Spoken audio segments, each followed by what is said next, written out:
Hey everybody, Sean here, and I hope you're doing well. The video we'll look at today is proof that birds of a feather flock together and that false teachers promote other false teachers in the same circle. And today we're going to see David Hughes from Church by the Glades doing this. That's the church that compromises with all that is worldly in the entertainment industry.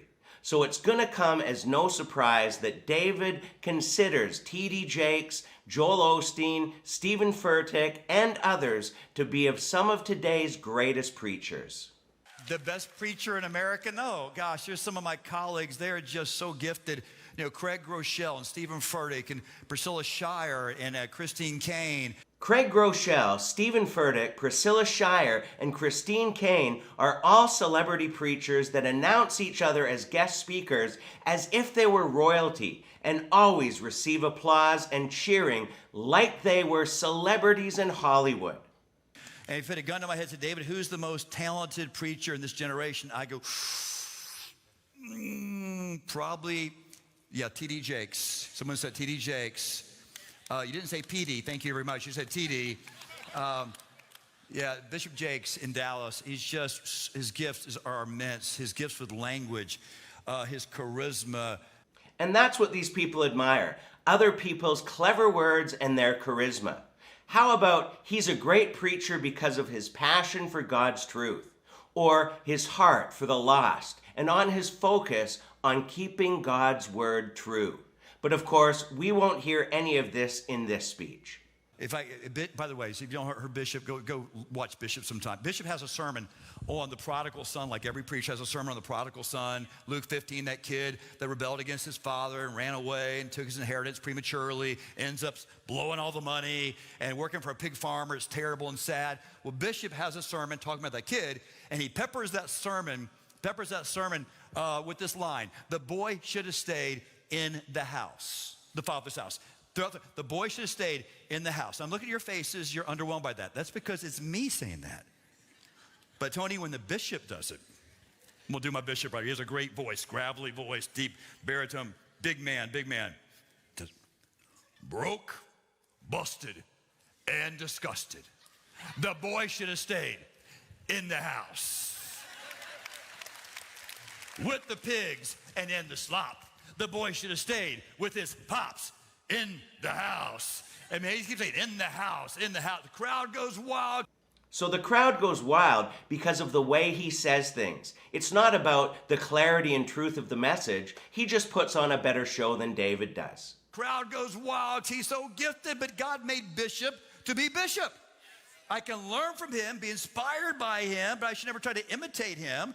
Like our church is big. By God's grace, it's one of the biggest churches in the state of Florida. We're not the biggest church in this nation.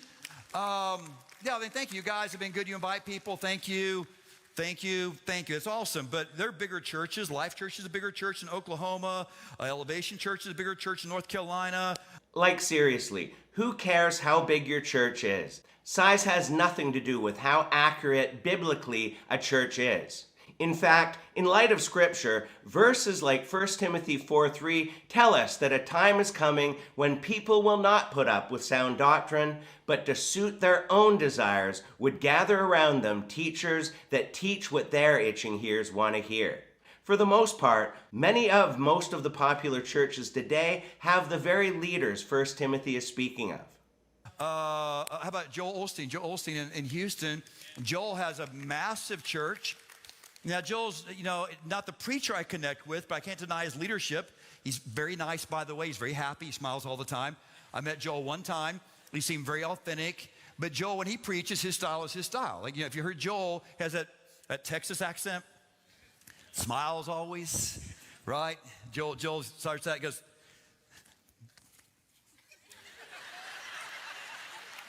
say it with me now. This is my Bible. I am what it says I am. I have what it says I have. I can do what it says I can do. Amen? Amen? Right? I mean, that's his thing. It's awesome. That's great. That's great that Joel does that so well. He's right. Joel does that very well. That is, preach a false prosperity gospel, speak lies with a smile, and can't put his foot down on matters that God has condemned as sin. Yes, he does that very well. But what if Joel was not content and happy to be Joel, but Joel was envious of Bishop? That wouldn't work. Can you imagine Joel trying to be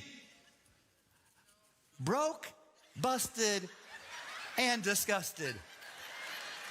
The boy should have stayed in the house with the pigs and in the slop. Amen? Amen. The boy should have stayed with his pop. Say it with me. In the house. That doesn't work, does it? So God made one Joel, and Joel's called to be Joel. He made one Bishop Jakes, and that's Bishop Jakes. He made one David Hughes. I'm going to stay in my lane. Yes, God made each of us unique, and false teachers come in all flavors that each appeal to different crowds. And as we just saw, they all promote one another, which says, at very least, they have no discernment of false teaching, and at very worst, they are just as bad.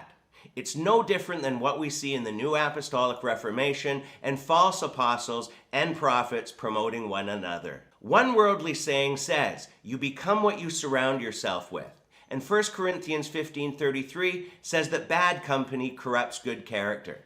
You may be following some of these false teachers right now, but it's never too late to really examine the videos from many channels that show from the Bible why what these people are teaching does not line up with Scripture and should be avoided. The time is short, my friends, and the longer you stay in these feel-good circles, the harder it will be to escape. With that being said, we're going to leave it here for today, but please feel free to leave your comments below, and until next time, take care and God bless.